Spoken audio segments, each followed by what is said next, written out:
Okay, let's go ahead and get started. Everybody doing okay? Any programming challenge problems? Most people have done the programming challenge, it looks like. It'd be nice if I didn't have to restart it every time I leave the room. If what? It'd be nice if I didn't have to restart it every time I left the room. Oh, yeah. All I right. just wasted 4 hours. Okay, so let's start with logistics. So this week it is Monday, right? So binary search trees today, binary search trees on Wednesday, and the return of the quiz that you might have forgotten about. You only have one. And then on Friday we will do AVL trees. Quiz on Wednesday? Yes, quiz on Wednesday. That's basically what we just went over like last week with depth and this and that? It'll be what's in this this lecture, and I'll show you exactly what it will be. All right, so if you remember last time, we were talking about trees in general. We talked about the general idea of having a node with descendants, sometimes called children. We had all this terminology to do with these things like parents and children and degrees and levels and depth and all of that. We talked about traversing trees in different orders, and we looked at 3 common orders of traversal of a tree. So pre-order, in-order, and post-order. And we didn't really talk about why we would do that, like why those orders mattered or what they're used for.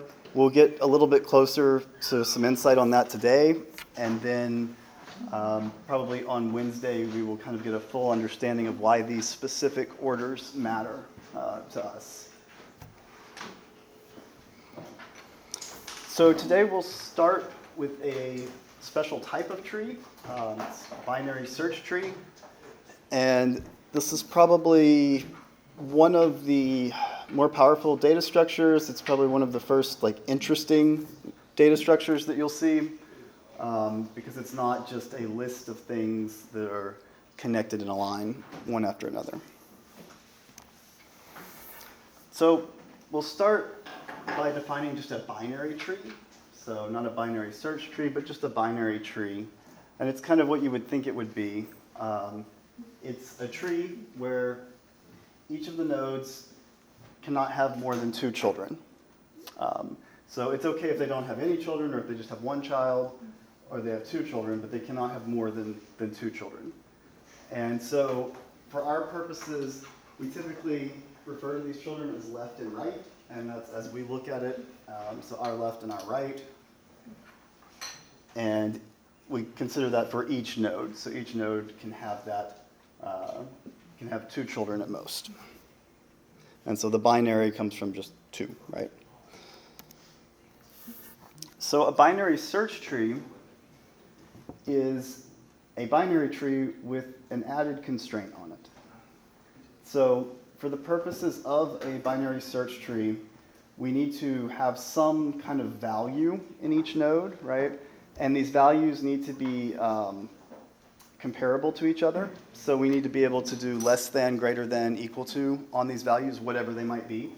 We'll use integers in our examples because that's pretty easy and straightforward. But in real applications, these would typically be some kind of key that's linked to a bigger chunk of data. So it could be a string, it could be some kind of composite data type. It doesn't really matter as long as you can define the less than, greater than operations on these values.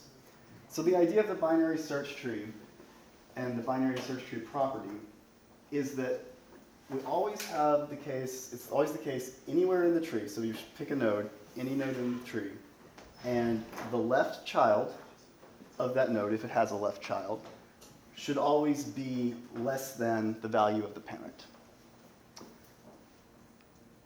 And if it has a right child, the right child should always be greater than the value of the parent.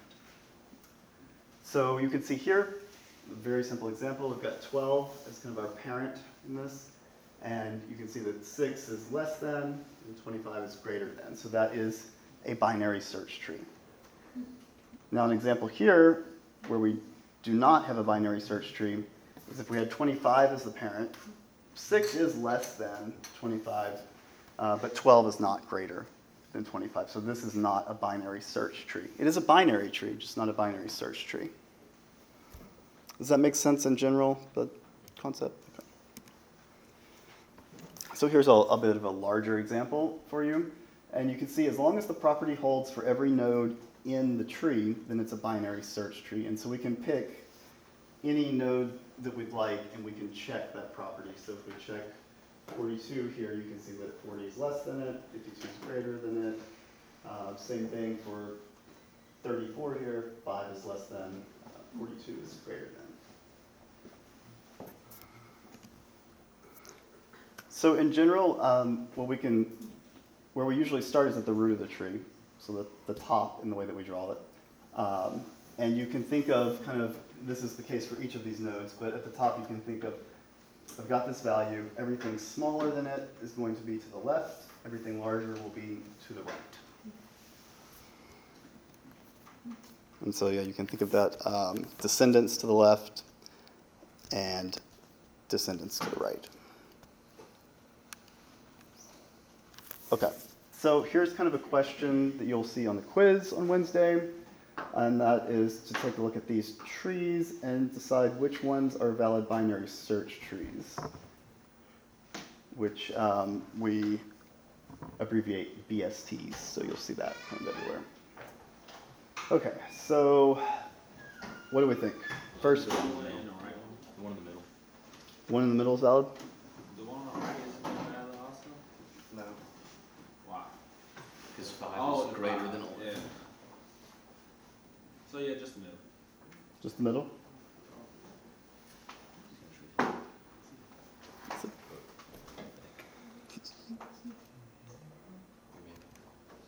Oh, Too good? dang it. Oh, no, I think That's that's wrong, wrong. actually. It gotta be Yeah, that's wrong. I was right. Good job. Okay. So we need to take this x. I was right on accident. Just put that over there, right? Because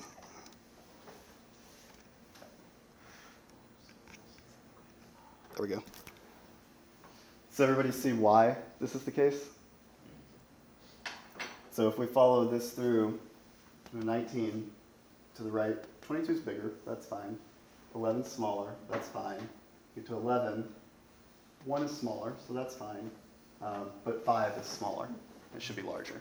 So this is not a binary search tree. So only the one in the middle is a valid tree. And I guess, hey, we should go ahead and color that too, huh? Just to match.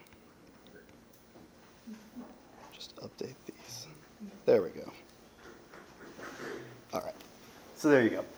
And this is something that you will see on the quiz, and hopefully it will be done correctly. But it's pretty simple, right? You just check that heuristic of, is every node to the left smaller and to the right larger? Instead of a 5, that was a 20 on the right. Was that still like a thing? So it couldn't be a 20 because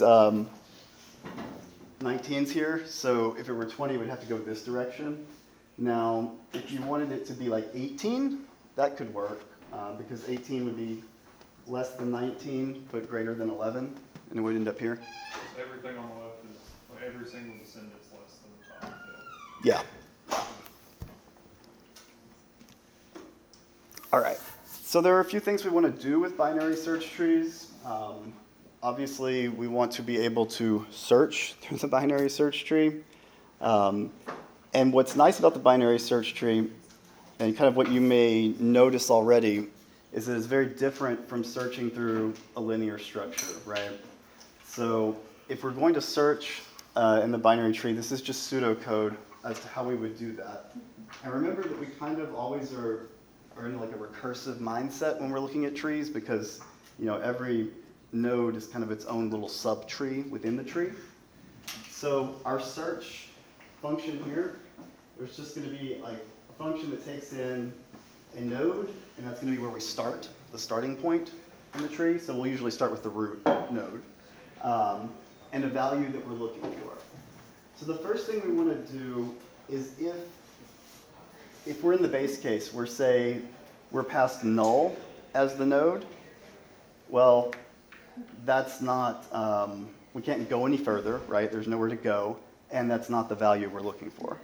So in that case, we're going to return false, because this function is just going to give us a true or false if this value is in the tree. But if that's not the case, then we're going to look at the value, and if the value we're looking for is less than the value of the node that we're at, we're going to move to the left. So what we'll do in recursive fashion is we will return a search, and we'll start with the left node of the node we're at, and we'll pass along the value we're looking for. And that will continue. Alternatively, if the value is greater, then we will go to the right and do the same thing. And then the only other case is that we've reached the value because it's not greater than or less than, and so we return true because we found it.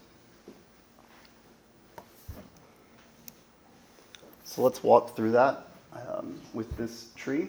So we're going to start with our root node, and our root is 56, and we're going to be searching for 40.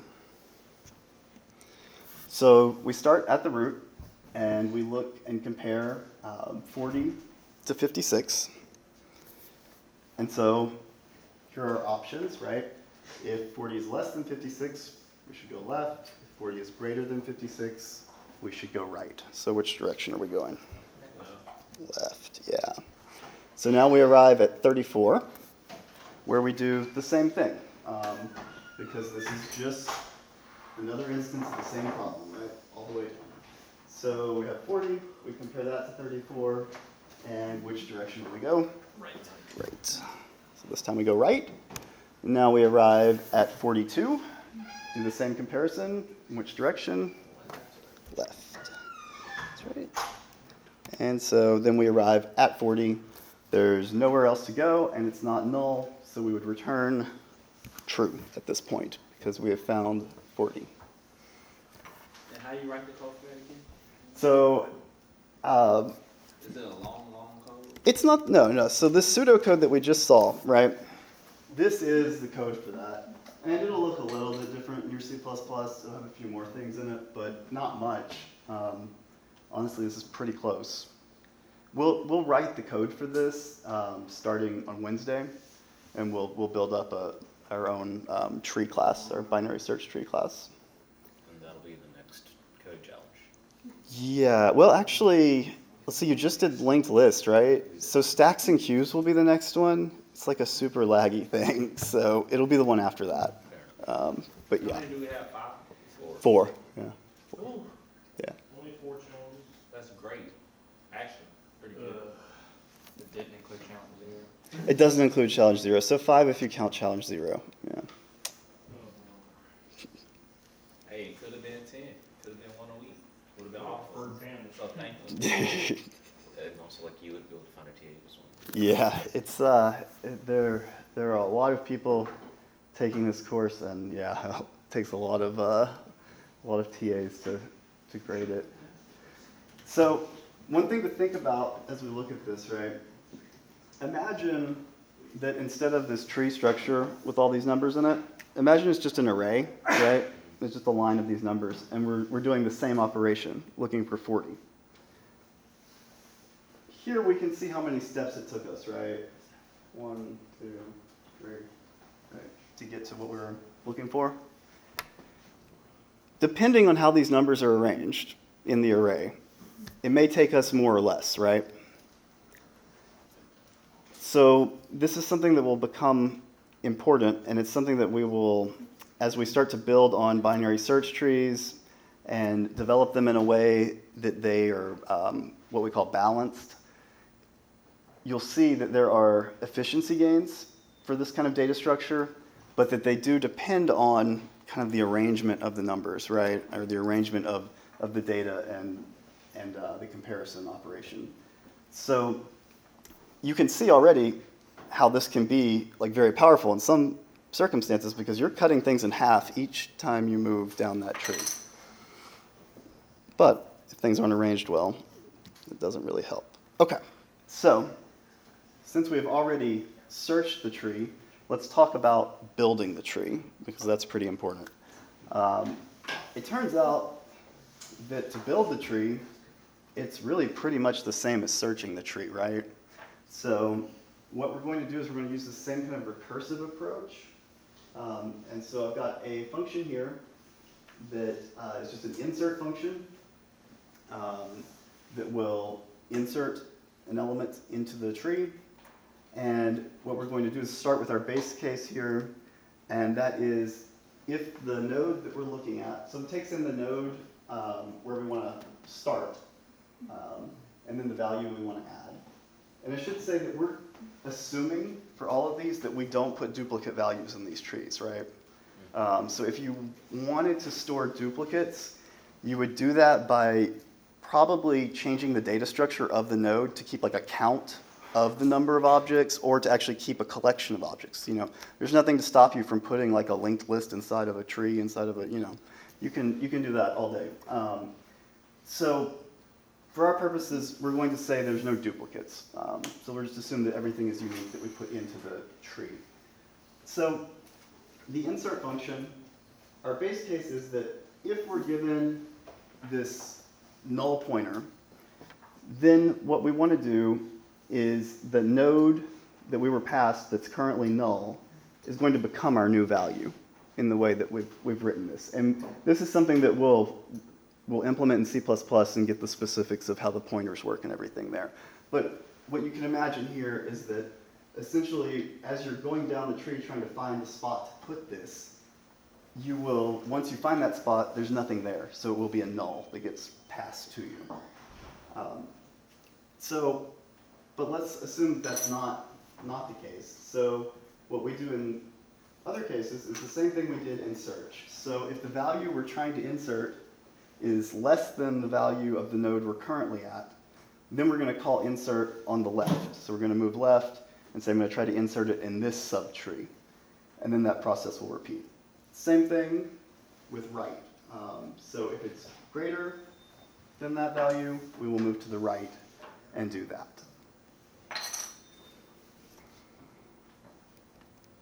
All right. So this is another thing that will be on your quiz, and this will be, you'll be given a small binary search tree. It'll have some nodes in it, and then you'll be given like a few elements to add to the tree, and you'll just draw them in where they should go. So let's do this example. We've got this same tree here that we had before, and we're going to insert 65, and we're going to start at the root node, which is 56 in our case. So we'll go right. That is the question. It would go right. Yeah, we'll go right. Okay, so we move to the right, and now we're at 70. Then we go left.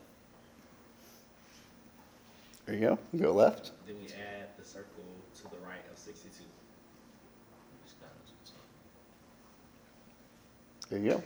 And so which part would we be writing on the test? Just that, the box and the square? Like that. So you'd start with this not here, and you get that, and the answer would be this. This might be a dumb question. Uh-huh.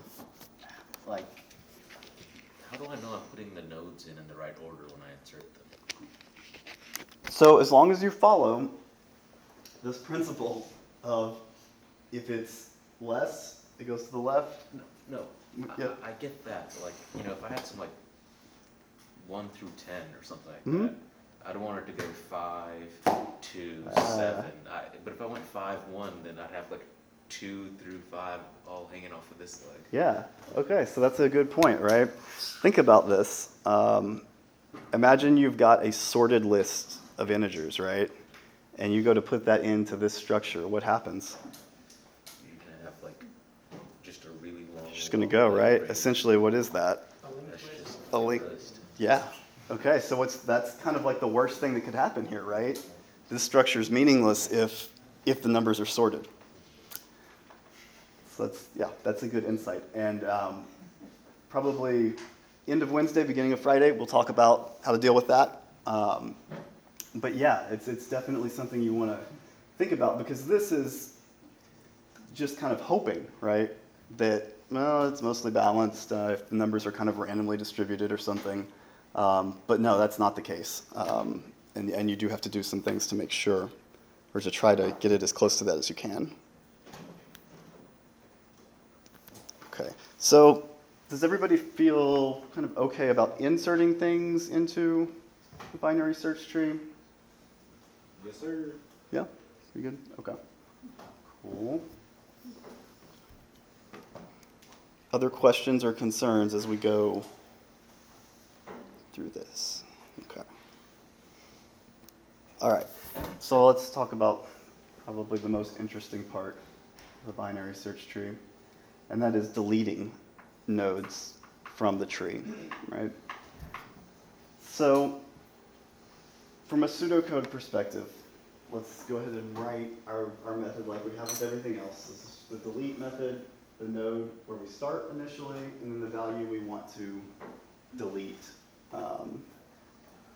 So what we do is we're going to look for that value, and then we are going to, once we find it, remove it.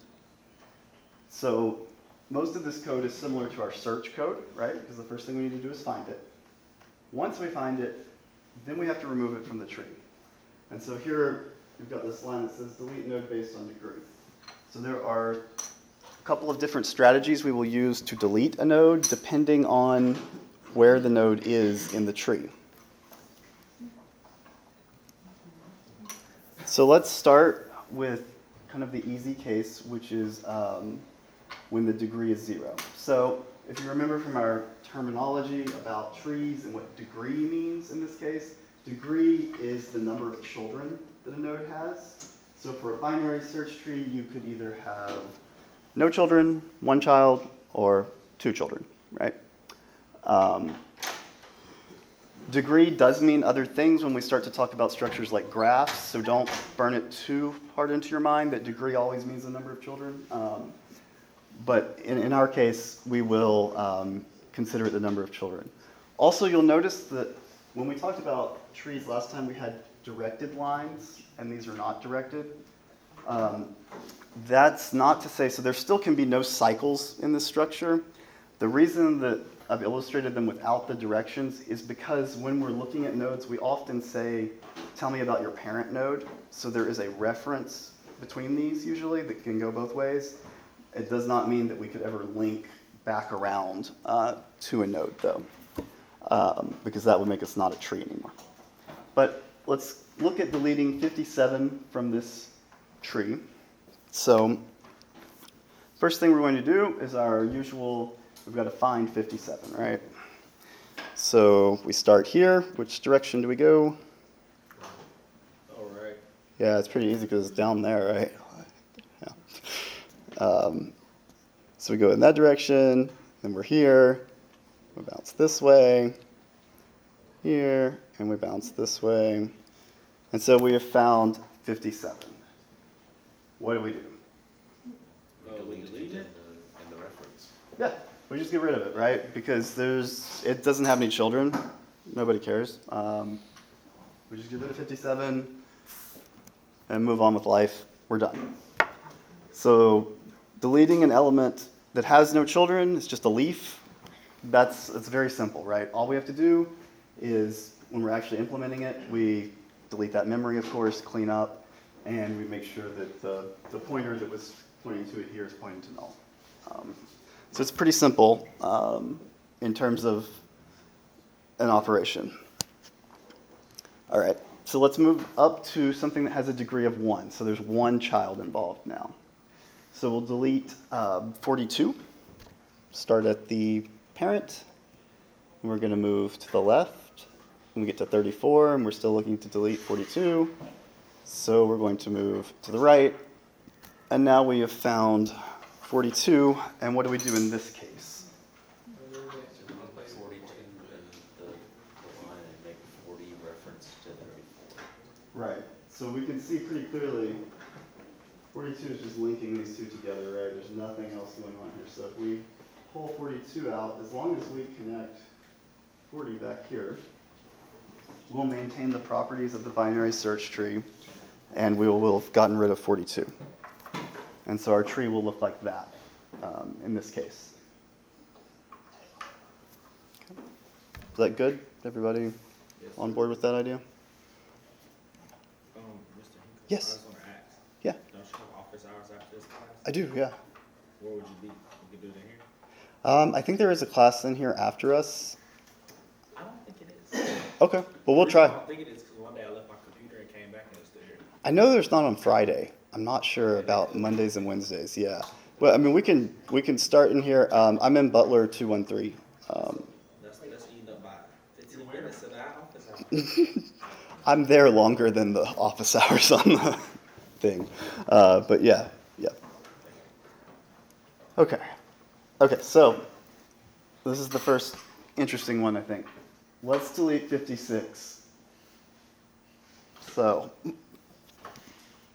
there it is, right at the top. Before we do that, ideas.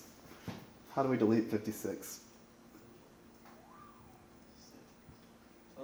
56, what is it? We go right one and all the way down to the left, take the 7, and replace it as the new root. Right. So, in general, right, we've got this binary search tree, and we've got to make sure it stays a binary search tree. So we know we've got to get rid of 56. We've got all this other stuff, and we need to know what do we put where 56 was, and what else do we have to change in here to make sure that it stays a binary search tree. And your intuition is right on that. So there are two ways to do this. So we can use what's called the in-order successor or the in-order predecessor. And to translate that, the in-order successor is the minimum value in the right subtree, while the in-order predecessor is the maximum value in the left subtree. And using either of these, I should say the first step is to find these before we do anything with them.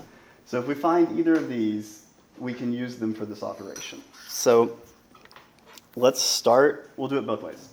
But we'll start with using the in-order successor. So that's the minimum value in the right subtree. So we've got 56, the right subtree, all of this over here. And we're looking for the minimum value. So once we're in this subtree, which the root at 70, how do we find the minimum value? We go left all the way. Yeah, we just left. So there's the right subtree. There's the minimum value. So now, what we're going to do is we're going to replace the value of the node that we're deleting. And this holds for any node, not just the root node. I'm using the root node because it's kind of the most dramatic in this scenario, and it's as much as I can fit on the slide. But it could be something further down a big tree, right? So we're going to replace the value of the node we're deleting, which is 56, with the value of this in-order successor that we found. So in the implementation details, we typically actually just copy this value into the spot of that value. So we're going to move that over here. And so now we have two 57s, right, which we can't have. And all we need to do is delete the replacement node that we chose here, which is a simple operation, if you remember, right? It has no children. All we have to do is just delete it. What would we have done if 57 had like a greater child? If it had a greater child, so we would delete it, and it would have a degree of 1, which remember is just pretty much switching that pointer to point back up. Yeah. So yeah, it will at most have one child, and both 0 children and 1 child are both pretty trivial to do. So once we get rid of that, now we can check and make sure that we still satisfy the property of the tree, and it looks like we do. So I think we're good there. Did you ever have two of the same value in one of these? 2 of the same value? No. You can, if you needed to count them or to have duplicates, you would store them kind of all on the same node. And so when you would come through to do this, you'd have to decide in your application like what that meant really. Does it mean deleting all of them? Does it mean just decrementing before you do this whole delete operation? It could mean a lot of different things depending on the application. But yeah, in general, there will only be a unique instance of each key, each node value. Okay, so let's do this again. And this time we will use the in-order predecessor, which is the maximum value in the left subtree. So here we go, left subtree. And how do we find the maximum here? Go right. Go to the right. There it is. Max value is 42. And so this is the case you're talking about. 42 does have a child, which is 40. But we're going to do the same thing first, and that is we're going to copy the value 42 into the place where 56 was. And then we're going to delete that replacement node. And in our case, that means we take 42 out and we move 40 right there.